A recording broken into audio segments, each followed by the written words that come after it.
Now, another great thing about this platform is not only does it really work well when you're publishing the application, but also works well when you're administrating, managing, or monitoring your application. Let's say you've gone ahead and created this entire workflow, and then, you know, if you click Run App, you get a specific link. You can then you send that URL to whoever you want, or you can integrate it as part of an API, and so on and so forth. How do you maintain that? Well, really easy, what you can do is on the left-hand side, you have these other options here. Let me see if I can extend it. Okay, I can't extend it, but that's fine.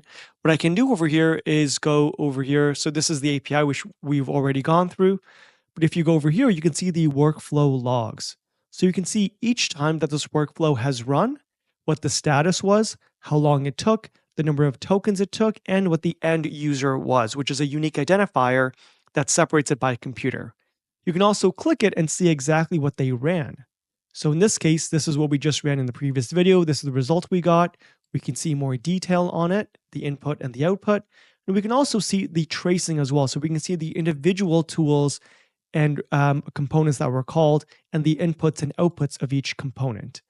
This makes tracing super, super, super duper easy. Okay, let's go back here.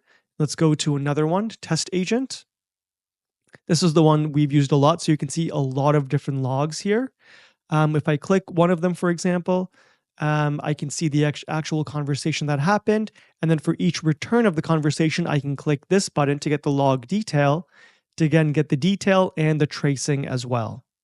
So this is very good if you want to basically, maybe you're getting errors, maybe you're not getting the right answers, and you don't know why that's happening. You can simply find that log here and then go to the log detail, go to tracing, and see exactly why that's happening, which again makes this super duper easy.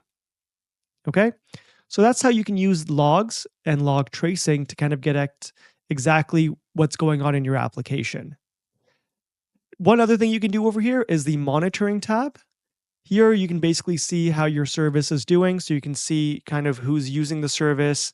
You can also see over here who's using the API. You can see how often they're using it, the number of active users, the average session interactions, the token output speed.